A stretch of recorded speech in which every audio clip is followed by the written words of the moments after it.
इस कार्यक्रम के पुण्यार्चक हैं श्रीमती नीलू संजीव जैन नेताजी, समन्वय जैन, श्रीमती बीना जैन, अमित जैन, राहुल जैन, श्रीमती राशि जैन, शुभम जैन, आनंदपुरी कानपुर। माताजी श्रीमती सरोज जैन, श्री नीरज जी जैन, शिखा जैन, श्री दीपक जी, आंचल जैन, आकर्ष जैन, ऋत्वी जैन, यशवी जैन, नेहल जैन और आरना जैन एवं समस्त सुख सरोज परिवार, सुख सरोज ज्वेलर्स प्राइवेट लिमिटेड, बगीची नंबर 3/6, गुरुद्वारा वाला साहिब रोड, आश्रम, नई दिल्ली।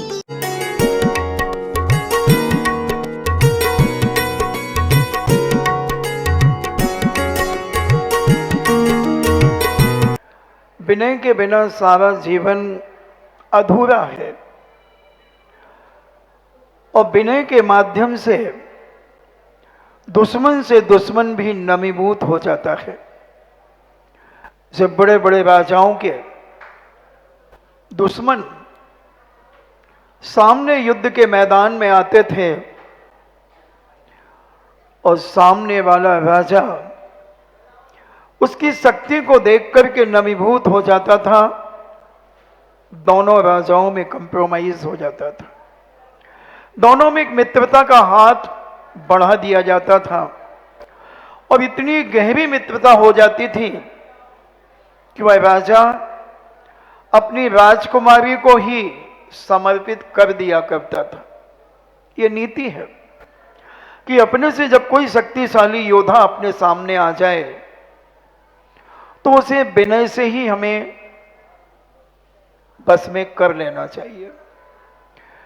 जो सासू समझदार होती है, अगर कोई बहू उजट आ जाए, अन्यथा मत लेना, अगर कोई बहू बहुत तेज आ जाए, मान लो किसी बहू का मंगल बहुत तेज है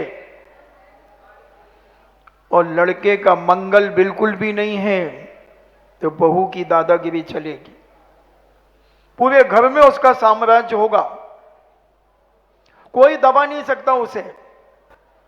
मगर एक शस्त्र ऐसा ब्रह्म शस्त्र है जिसका नाम है विनय।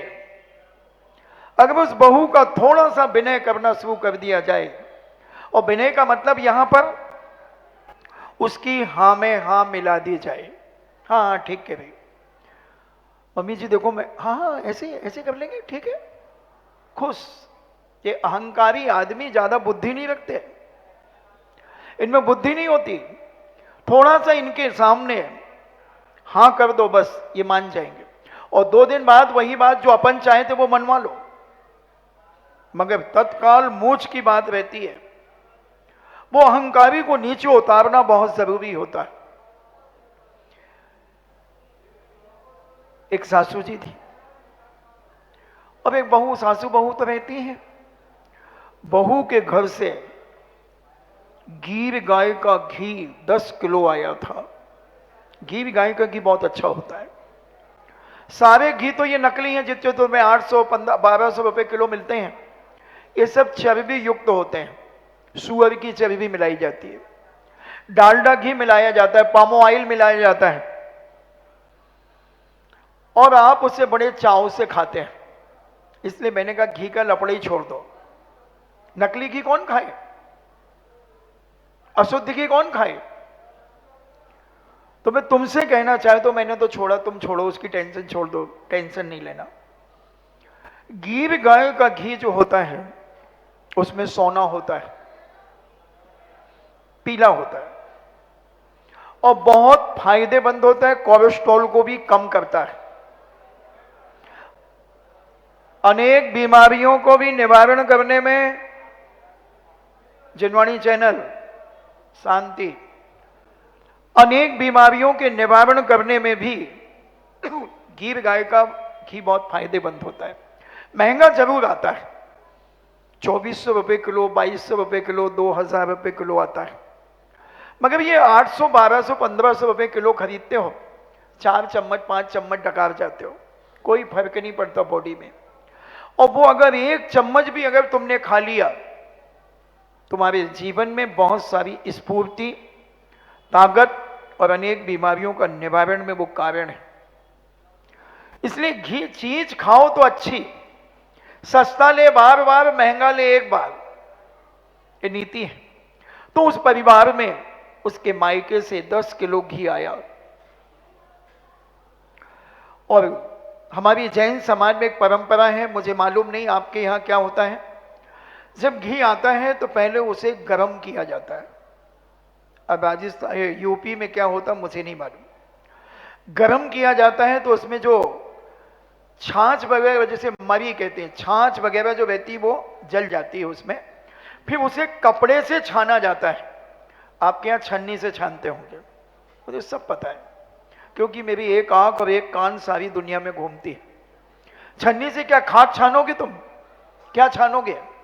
मुझे ध्यान आ गया कि जब घी आता था और घी छनता था, छनने के बाद उसमें इतना सारा कुछ काला काला से इकट्ठा हो जाता था, और उसमें हम लोग बूरा मिला करके हम लोगों को खाने दिया जाता था। वो खाते थे क्योंकि एक प्रकार से वो मावा ही है। और अब तुम छन्नी से छान लेते हो, उसमें क्या रुकेगा? और निकलता ही नहीं तुम्हारे वो बाजार के घी में तो, क्योंकि उसमें तो पता नहीं क्या क्या मिला है। सुअर पोटी खाता है, अब उसकी चर्बी मिलाई जाती है। आर्टिफिशियल घी कैसे बनते हैं, पाम ऑयल घी, आदि आदि ऐसे निकृष्ट चीजें मिलाकर के तुम्हें बेवकूफ बनाया जा रहा। मेरी प्यारी माताओं बहनों, अगर तुम्हारे गोदामों में जगह हो, एक एक गाय ले लो, एक एक गाय ले लो और अपने घर का शुद्ध घी निकालो। घी बनाना मैं बता दूंगा कैसे बनाया जाता है, जिसे 8 पैरा घी कहते हैं। वो घी अगर तुम्हारे जीवन में आ जाए तो तुम कभी हार्ट के संबंध में, कोलेस्ट्रॉल के संबंध में कोसों दूर रहोगे। आएगा ही नहीं बीमारी है। तो ये शुद्ध घी बनाने की प्रक्रिया जो है, शुद्ध दूध आपके पास आना चाहिए। अपनी आंखों से सामने लगवा कर लाएं, उसे कपड़े से छाने। छन्नी से कोई भी तरल पदार्थ नहीं छानना चाहिए। जो बायर की छन्नी होती है उससे क्या छानोगे आप? क्यों छाना जाता है दूध? क्योंकि गाय के, भैंस के स्तनों में जो रोम होते हैं, बाल होते हैं, वो दूध दोहने से वो टूट जाते हैं और उसमें दूध में आ जाते हैं। और अगर वो बाल आपके मुंह में चला गया बाई द वे, तो आपका स्वर भंग हो जाएगा, गला की आवाज विकृत हो जाएगी। इसलिए हमारी बुजुर्ग माताएं जो थीं बहुत विवेक रखती थी, हर चीज जानती थी वो, और उसको छान करके गरम करें। गरम करके उसकी 3 उबाल अगर आप दे देते हैं तो 24 घंटे तक वो दूध शुद्ध माना जाता है। यानी उसकी एक्सपायर डेट 24 घंटे की है। केवल दवाइयों में ही एक्सपायर डेट मत देखा करो, हर चीज की एक्सपायर डेट होती है। और वह छान करके जब आपको मान लो दही जमाना है, तो आपने 12 बजे तक दूध जितना यूज लेना था ले लिया। अब मान लीजिए 2 किलो दूध आपके यहां बचा, अब उसको दही कैसे जमाएंगे? कल का दही नहीं डाल देना। अगर कल का दही डाल दिया जामन बना करके तो वो दूध अभक्ष हो गया, दही अभक्ष हो गया। एक पत्थर मार्बल का, बादाम, नारियल की खोपड़ी, चांदी का सिक्का, पंचम जार्ज, वो नकली सिक्का नहीं, गणेश जी लक्ष्मी वाला, वो नकली है, वो 40-50% वाला होता है। 92%, 98% चांदी के सिक्के पंचम जार्ज के होते थे। वो सिक्का डालें और दही जब बनेगा, मान लीजिए आपने 1 बजे सिक्का डाला तो कल 1 बजे तक वो दही शुद्ध रहेगा। अब इस दही को आप मथ लें, इससे बना हुआ नवनीत, वो 48 मिनट के अंदर उस नवनीत को आप तपा लें, गरम कर लें, घी बन जाएगा। और वो घी यहां रखा होगा, इसका पकवान यहां बनेगा, खुशबू पारसनाथ जिनालय में आएगी। इसे 8 पैरा घी कहते हैं। और जो बाजार का घी आ रहा है इसमें सेंट डाल देते हैं खुशबू का, तो आपको लगता है ये ओरिजिनल घी है, शुद्ध घी है। मत खाओ इसे, भूखा खा लो, कोई फर्क नहीं पड़ेगा। मगर ये मांस से युक्त चीजें मत खाओ मेरी माताओं बहनों, तुम ही घर की मालिक हो, तुम जैसा इनको खिलाओगे वैसा ये खाएंगे बेचारे। ये क्या जाने, या तो फिर चाट पकौड़ियां खाएंगे। वो एक आलू पूड़ी मिलती, क्या बोलते हैं उसको, आलू पूड़ी,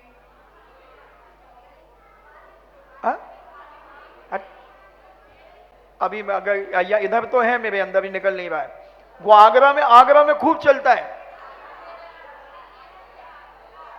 बेड़े बेड़े, अब वो कैसे बनाते हैं ये भगवान।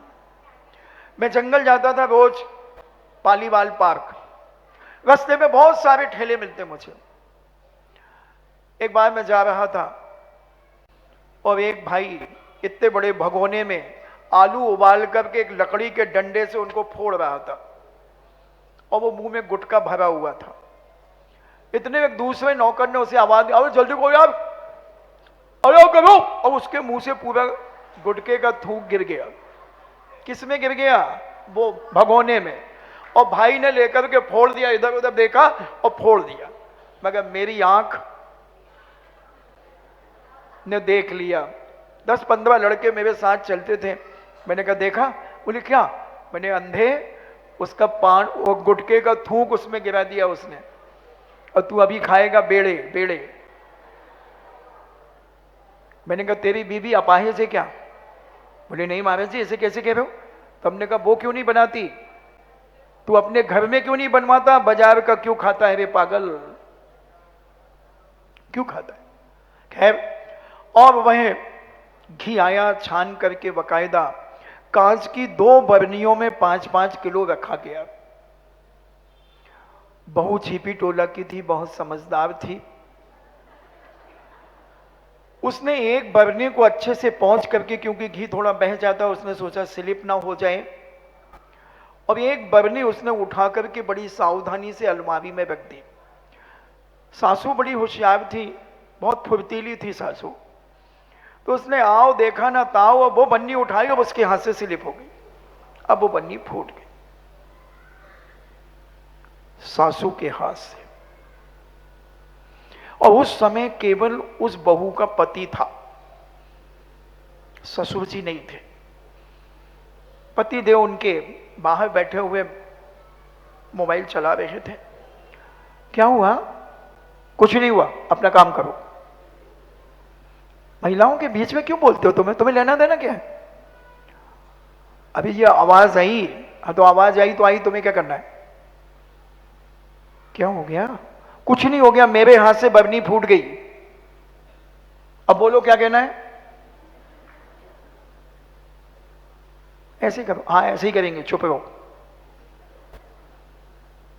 और उसने फौरन कांच को उठाया, एक बर्तन में कांच रखा, कपास लेकर के आई, रुई में घी को सोख सोख करके एक बर्तन में रख दिया, और बहुत विनय से मां के पैर छूती है। वो कहती मम्मी जी आप बिल्कुल टेंशन नहीं लो, क्या फर्क पड़ता है, 8-10 हजार 15-12 हजार का घी है, कौन सी किस्मत चली गई क्या। अरे बेटा कैसे कमाए, अरे मम्मी क्या बातें कर रही हो, एक पूल करेंगे पैसा ही पैसा आ जाएगा, क्या बात करती हो। पूल समझते हो ना, कबाड़ी लोग पूल बहुत करते हैं,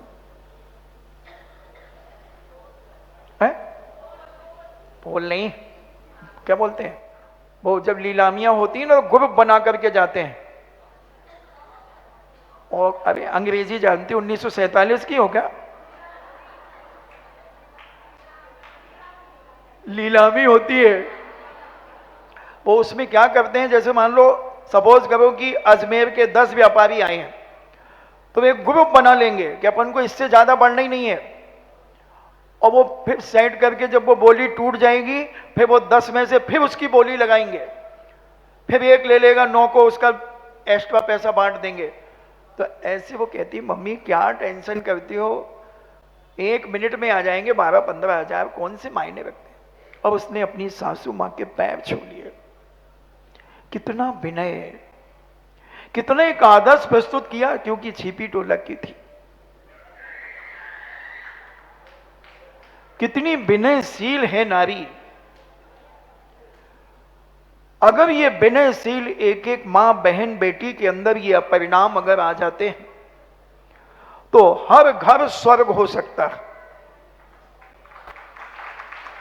बस सासू जी की 2 बातें सहन कर ले हर बहू बेटी, मेरा दावा है 6 महीने में उस घर में स्वर्ग जैसे शांति एहसास होने लगेगी।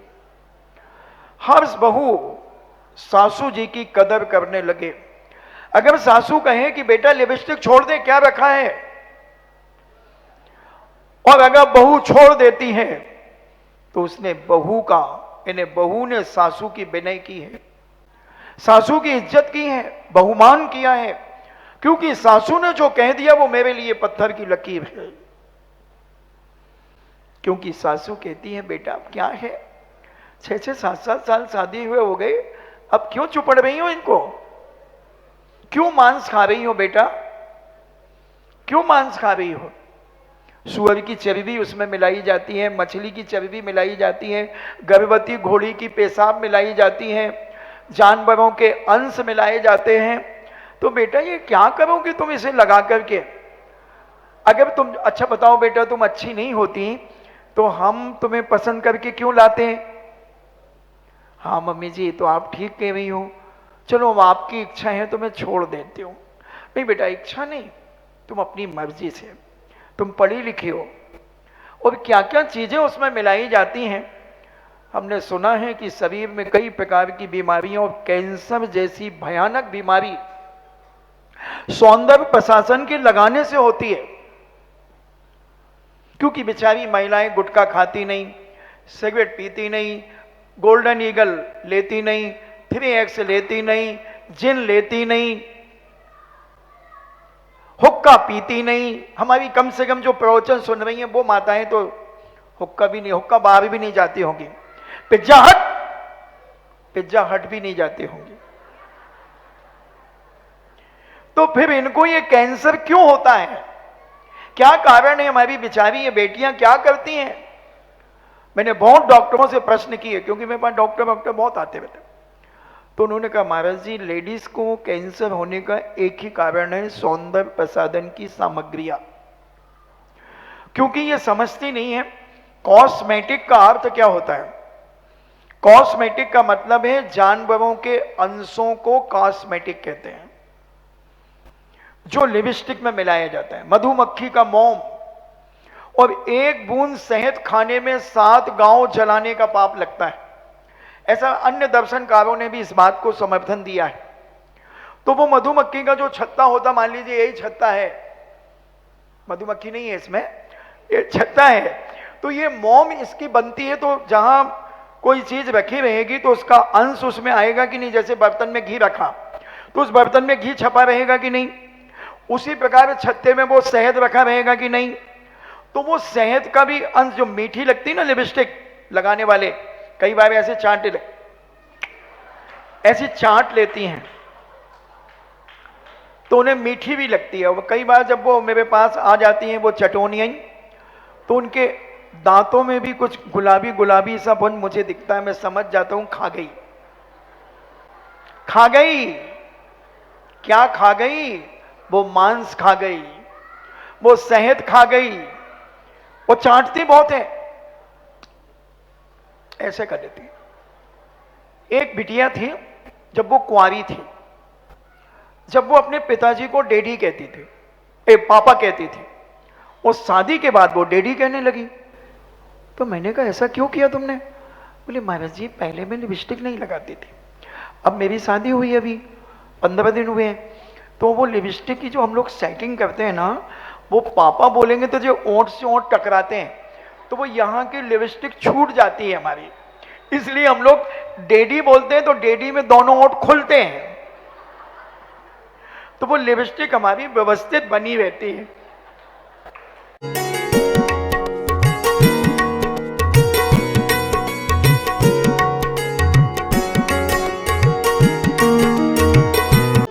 इस कार्यक्रम के पुण्यार्चक थे श्रीमती नीलू संजीव जैन नेताजी, समन्वय जैन श्रीमती बीना जैन, अमित जैन, राहुल जैन, श्रीमती राशि जैन, शुभम जैन, आनंदपुरी, कानपुर। माताजी श्रीमती सरोज जैन, श्री नीरज जी जैन, शिखा जैन, श्री दीपक जी, आंचल जैन, आकर्ष जैन, ऋत्वी जैन, यशवी जैन, नेहल जैन और आरना जैन एवं समस्त सुख सरोज परिवार। सुख सरोज ज्वेलर्स प्राइवेट लिमिटेड, बगीची नंबर 3/6, गुरुद्वारा वाला साहिब रोड, आश्रम, नई दिल्ली।